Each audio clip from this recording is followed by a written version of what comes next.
Very much indeed for the introduction, and it's great to be here and see really such an excellent number of people. Topic of my talk today is application of GaN transistors for solid-state power amplifiers for EME. It's not restricted, of course, to EME. I'm sure that in time many tropo systems or beacons would benefit from these devices. So what I want to talk about today is what is GaN, why use it for power devices, what devices are available, how to interpret the data sheets, some of the key terms that are used, and really to help you decide whether parts could be useful for a particular application, a little bit on how to design a PA, some examples, some results on air obtained really just since the end of June, and if time, a few practical tips on how not to blow the devices up. What is GaN? GaN is a chemical formula for gallium nitride. It's a 3,5, for those chemists in the room, there's a few. It's a group 3 and group 5 compound, same as gallium arsenide is also a 3,5 compound. It has a different energy band structure between the gallium and the nitride of basically what's called a higher band gap. And that means the parts run off essentially a higher voltage than gallium arsenide, where the energy bands are not so far apart. But other than that, it's very similar. It's built by the same companies, or a subset of the same companies that build gas. Many of the manufacturers' names will be familiar to you from making gallium arsenide parts that are used in the majority of solid-state power amps that we have for EME at the moment. So why use gallium nitride? It's a more exotic, more expensive material to get and to process than gallium arsenide. Really, the main driver is this higher power density. This means that for a given size of chip, physical size of transistor, there's up to probably 4 times the output power that you can get. This then means that the devices are smaller. You can pack more watts into a package effectively than you can with gallium arsenide. So we're talking about quite high power devices in relatively small packages. Smaller packages cost less, so again there's an advantage there in terms of watts per pound. I nearly said dollars per watt, but I realize we're not there at the moment. Now, the other advantage of GaN is higher efficiency than gas, and the majority of devices at the frequencies that they can be used at will deliver you better than 50% power added efficiency. This is similar to a 4CX250 or 2C39, so it's kind of more like tube efficiencies rather than solid state. I think most of us who have somewhere in their equipment solid-state power amplifiers realize how big and heavy they are. Usually the heat sinking is a huge thing, even maybe if only for a 10 or 20 watt PA. With GaN, it's different. And I think all of the examples I'll show today are delivering better than 50% efficiency. And as we've said before, operate off higher voltage than gas, so no longer 6 to 8 volts at tens of amps. We're talking sort of 30 to 50 volt operating voltages. So the advantages for us, for EME particularly, higher efficiency means less heat to get rid of for a given amount of watts of RF transmit power. So if you're twice as efficient, you basically have half the heat, so you can have smaller heat sinks. The power amplifiers will be lighter, so you don't end up having half a ton of weight hung at the feed point. and then have to compensate the dish surface for all of the weight at the feed point. The higher voltage is nice too because it means there's less physical amps flowing to the PA device, so you don't need very huge thick cables to drive 10s, 20, 30 amps. For some solid state PAs using gas, we're usually a few amps for the kind of power levels we're talking about, so much thinner cables, much lower losses. Power output of semiconductors generally is more the higher the voltage you run them off. So if your 28 volts drops to 26, that's going to cost quite a lot of power usually. So lower DC losses. And for the circuit designer, the output impedance is higher than gas, which leads to lower circuit losses actually in the PA itself. So more power. So what's available? On the lower bands, 1.3 and 2.3 devices available for several hundred watts. I'm not going to talk any more about those because there's probably cheaper alternatives which are not as efficient but are certainly a lot lower cost and available surplus. So what I'll be talking about today is mainly 9 SEMs and 6 SEMs, where we're talking about perhaps from a single transistor 70 watts at 9 and maybe 30, 35 watts at 6. So a short bit looking at data sheets. The device I've chosen is a UMS device. I've had the opportunity to look at devices from 3 manufacturers in this study, and the only European one currently there is UMS. So this is one of their data sheets, and all the usual things you'll find on the data sheet, frequency, power, gain, power added efficiency, etc., can be found in the data sheet. And usually there's a main features. This is the first place to look, really. Tells you what frequency you can use the device to. Generally, these are pretty hard limits because some devices include internal matching, and they're very difficult to use and will have very poor performance if you try to go too high in frequency. I'll talk more about this. Some manufacturers tend to offer you both pulse and CW. Now, pulse comes from the fact that the main funding for GaN has come from the military and mainly for radar. So pulse is, if you like, the expected application for the GaN device, but many manufacturers will also give you CW. It's probably likely that you can use pulse devices for CW too, and we'll look at how you can probably understand whether a particular part would work for you. So key things to look at is frequency range. As I say, maximum. You can usually operate these devices down as low as you want, but you probably wouldn't want to. There's cheaper ways of getting the power. An idea of the saturated output power. Now this means with the amplifier driven really hard, not linear. Some manufacturers, they quote the saturated, but don't quote particularly the linear gain, because often it's linear power, because often it's quite low. But for us, generally, who cares? The drain to source voltage, this is basically the drain voltage that you run it at. Always run it at the max. There's no advantage not to. You just get less power. I wouldn't go above the max, however, but if it says 50, operate it at 50.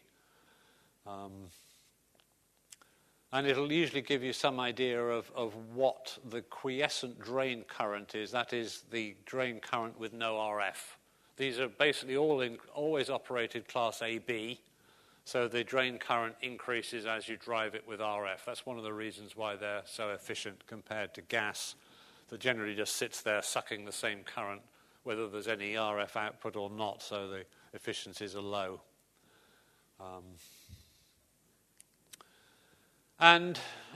Yes, here again we've seen the voltage and the current.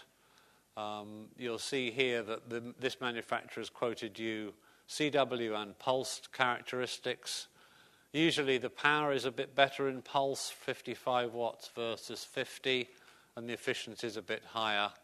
But pulse means short pulse. It means, maybe 100 microseconds or two. So it's not a quick key down. It's that is a CW rating as far as the transistors are concerned. Absolute maximum ratings, these are a good one. Generally, manufacturers will have a nice disclaimer saying you can't do this all at the same time. So you don't really know what the maximum rating is in a particular case, but there's some guidance. The drain source voltage, definitely don't go above. Probably be all right until you put RF on, but when you put the RF on, the voltage swing may be too high and the device will die. So stay with the typical maximum. The key one probably is junction temperature, and more about that in a minute. That's the one not to exceed. Usually manufacturers quote a value which is for 1 million hours of life. Now, I don't really care whether my PA lasts 1 million hours or not. Maybe 1,000 would be nice. So, in essence, you can push this a bit if you do thermal calculations to see how hot the junction is. Manufacturers vary between 200 and 275. It's the same supplier of the material, and most of the process is the same. So I think there's a little bit of debate in the industry about how hot these transistors really can get. I wouldn't go above 300 degrees. Above that, they tend to smoke pretty quickly. So also on the data sheet, you'll find source and load impedances. Now, ignore the source. We don't ever use it. The load impedance is a critical one. That tells you the impedance you need to present to the transistor to get the rated performance. And that's the starting point for any design, is knowing the load that you have to present. There'll also be a table of S parameters. These are used also in the design process later to do the input matching design. And there usually be a lovely picture of what's a demonstration amplifier that's usually built on 1/2-inch thick copper, weighs a ton, sends the wrong message for this highly efficient device. And temptation might be to copy these, and I'd advise against it because they're generally too big, they're probably too wide band, the performances are compromised, and you do far better designing a narrowband amplifier for the band that you want. They look pretty, but aren't really a good starting point for how to go. Another important thing is there'll be a pinout drawing, and the pinout will have a pin number 1, and there'll be a hash cut on it, and that is the gate. Now, we all know this from small signal devices. The cut lead is always the gate, not with power. There is no agreement in the industry about how to mark the device. Some do it this way, like UMS, and others do it with the hash on the drain, like an LDMOS, because probably the people came from that background. So be very careful. They will not survive reverse connection. So that's why there's 3 exclamation marks. Read the data sheet, see which way round it is, and then check again before you put the power on. Or you'll have an expensive mistake. So designing a PA, I'll go through this fairly quickly. There's a bit more in the packages in the DVD and in the proceedings. But basically, it's a 2-step process. Look up the recommended output load impedance. Often it's not at the frequency you want, like somebody might give you 3 gigs and 3.5, so you have to kind of do an interpolation between 3 and 3.5 to give yourself a target for, say, 3.4. Sometimes the manufacturer can dig out other data. and give you more finer increments in frequency than they put in the data sheet, but don't hold your breath that as an amateur you'll ever get much of an answer from a manufacturer on a question like that. If you work for a big company using GaN, it's different, but as an individual, you just really would have to work with what's on the data sheet. So using that load impedance, you design your output network to generate it. Job done. Forget the output. Then with that output network, you use the S parameters of the transistor connected to that to then provide the target to match the input using the S parameter table. And it's not actually that difficult to do. So just run through a quick example. Here's a company that has the drain marked. So we've 2 foils, 2 different connections. So this manufacturer's been quite nice in that 3400, they've provided the load impedance directly. So there's your target numbers to design to, real and imaginary ohms. So that's basically all you need. If you're designing a broadband amplifier, you clearly want to design a network that will give you a compromise of these impedances, but you'll never get there. So for our applications, you can just do it at a spot frequency and it works the best. So whatever software tools you have available to you, this used Touchstone to design the output network. Touchstone is nice, but not generally available. This is a very old version of a program that I got from a good friend of mine who's sitting in the audience, but I won't name him. But it was been very, very useful, and it enables you to optimize. So what you can do with a program like this is you can set targets, like I want the real part to be 8.85 ohms, and I want the imaginary part to be minus 7.85. Here's a target matching network, which is basically a microstrip line of given width and a step and another line. Please just tweak the dimensions, the widths and the lengths, and spit out the impedance I want. I'm not sure how many free programs there are around that will do the optimization. I think there's a program which I'll mention briefly called Quux, but I haven't figured out how to be able to do it. But this is very useful to be able to design the network. Otherwise, you can go to Smith charts and other or cut and try methods until you get the right answer.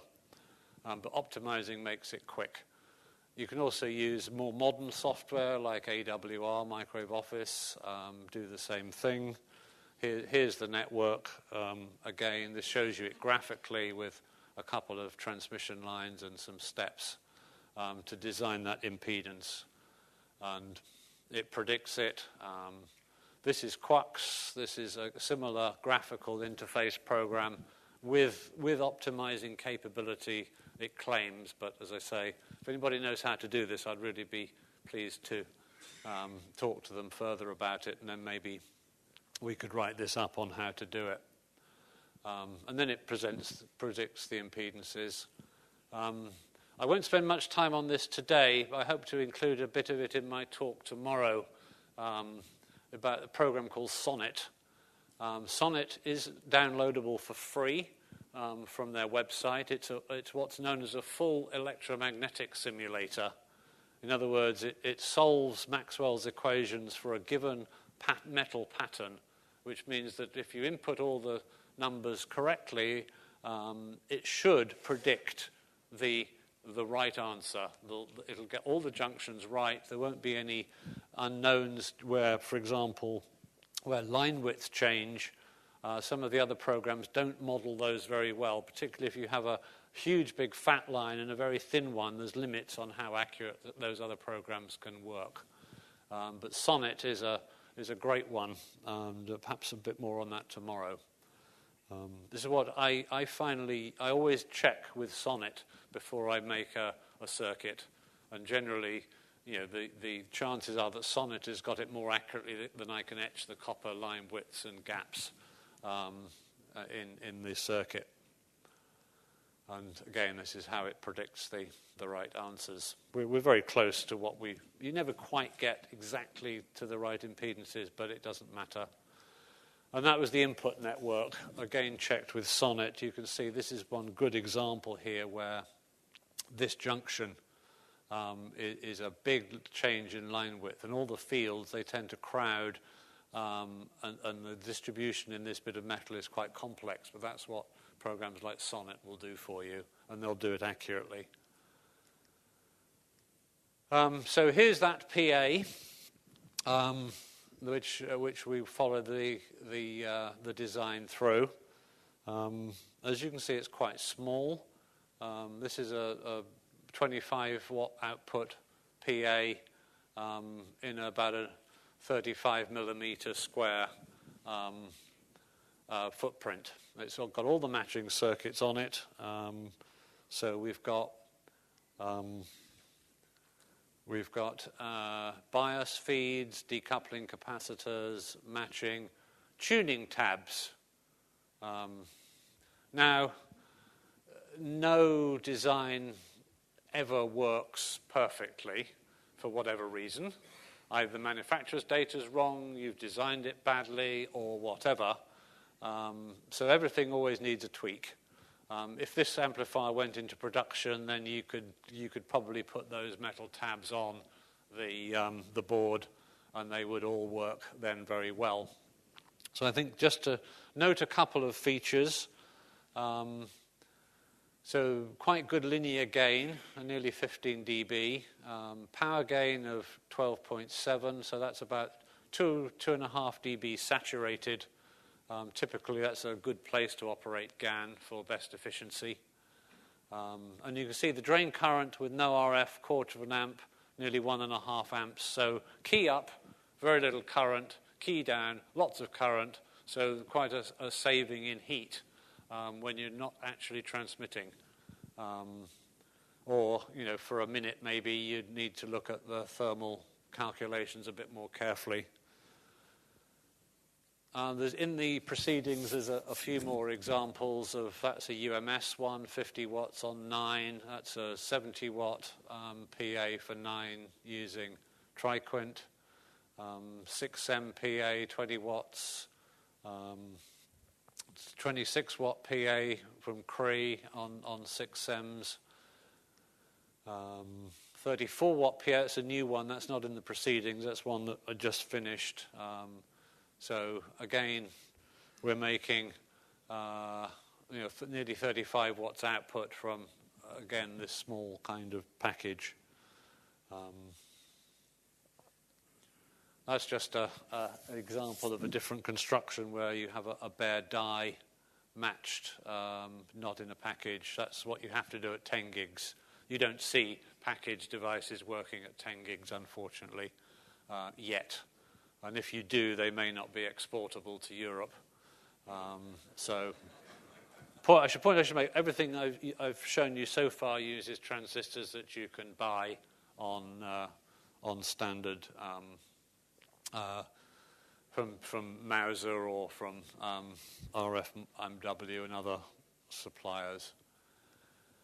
If you need more power, don't we always, you can use the standard old technique of combining a couple together, and that shows two of the 70 watt 9SEM PAs using Sonnet designed couplers, producing a CW output of 130 watts.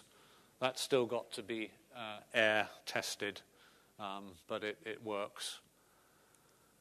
Heat sinking, like all semiconductors, GaN doesn't last long if you let the devices get too hot.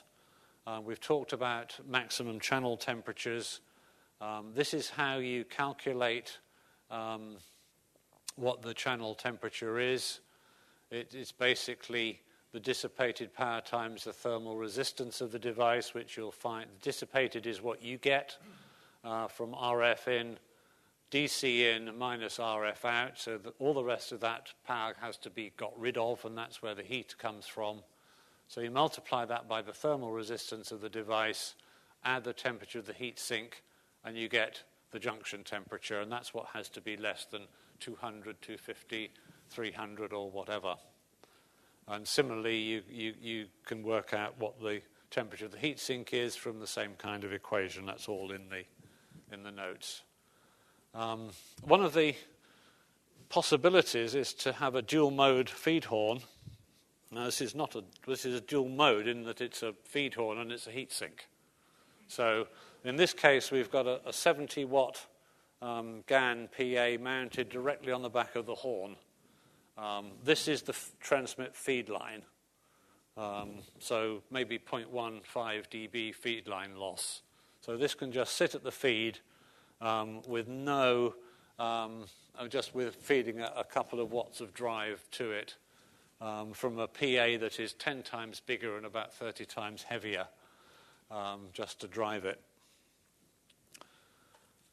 So got some results on air.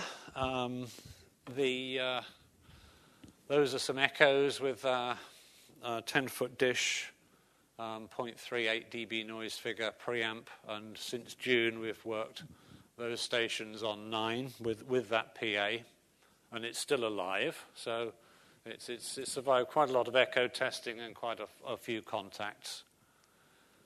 Practical tips. So we've only got a minute or two to go now. Solder devices to the chassis or use thermal grease. Never ever can you rely on enough the heat contact between a metal-backed package and a metal chassis unless there's something in between to help the heat flow. GaN will not tolerate a poor device-to-chassis contact. Observe ESD precautions during construction. We all do that, of course. I think if you've paid real money for the devices, you actually might do it. Never, ever, ever have the drain voltage applied without the gate bias. A lot of gas devices these days will take it. These guys won't. You'll dissipate 200 watts in a tiny little chip, and then it will die in about a quarter of a second. Monitor gate bias circuits can be quite simple. 100 ohm pot, -5, nothing else needed. They don't draw much gate current, unlike other gas does. And monitor the gate current. It can be a good indication of overheating. This is sort of only becoming known professionally now. But for the amateur, you can take advantage of this relatively new information already. And if you monitor the gate current and see it start to go higher as you drive it harder, there's always some increase. But if it starts to go off like this, that device is probably going to die about there. So it's a good thing to keep an eye on. So in summary, I say GaN devices are very interesting for amateur applications. We're using them already. They're not too hard to design. What I didn't emphasize, but most of those amplifiers have got better performance as simple, small, narrowband things than the manufacturer's data sheets would let you think.